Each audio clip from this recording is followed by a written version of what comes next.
सर्व ग्रामस्थांना विनंती आहे, आपणाला विठ्ठल शेठ भालेराव आप्पा आपण देखील या ठिकाणी येऊन पुष्पांजली अर्पण करायची। त्याचबरोबर शांताराम बापू भालेराव, बाबूराव दादा कानडे, आपल्यास विनंती आहे आपण त्या ठिकाणी येऊन पुष्पांजली अर्पण करायची आणि आपल्या लाडक्या नेत्याला या निमित्ताने भावपूर्ण आदरांजली व्यक्त करायची। सर्व कार्यकर्त्यांना विनंती आहे, बैठकीची व्यवस्था झालेली आहे, आपण सर्वांनी त्या ठिकाणी स्थानापन्न व्हायचे। काही मोजक्याच मंडळींची या ठिकाणी भाषण होतील, त्या निमित्ताने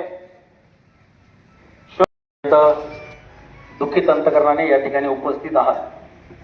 काल अचानक सकाळी बातमी आली, अजितदादांच्या प्लेनला अपघात झाला आणि एक विश्वास बसत नव्हता अशी घटना अशी आपल्या कानावरती आली। एक महाराष्ट्र राज्यातील एक कणखर नेतृत्व, प्रत्येकाला आपल्यात सामावून घेणारा नेता, जरी विरोधी असला तरी तेवढाच आपुलकीचा, तेवढाच आपलासा वाटणारा। मी वैयक्तिक अजितदादांचा फार मोठा फॅन होतो। त्यांची सगळी भाषणं मी नक्की ऐकायचा।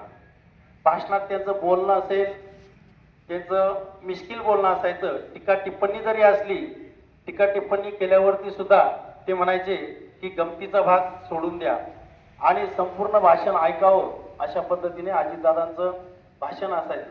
कामकाज म्हटलं तर प्रशासनावरती असणारी पकड, आपल्या पश्चिम महाराष्ट्रातील असा एकमेव नेता की ज्याची प्रशासनावरती पकड होती। अजितदादा म्हटले वेळेचे पक्के होते आणि दादा आज आपल्याला अवेळी सोडून गेले। वेळेचे पक्के म्हणजे ज्या टाइम दिला त्या टायमाला दादा त्या ठिकाणी उपस्थित राहत होते। आपल्या सर्वांना ही गोष्ट त्यांच्याकडून नक्की शिकण्यासारखी आहे की वेळ आणि वेळेचं महत्त्व। मी जास्ती काही बोलणार नाही, परंतु दादा तुम्ही गेले, आम्हाला असे सोडून जायला नको होते। आज महाराष्ट्र राज्याची धुरा तुम्ही आम्हाला पोरकं केलं।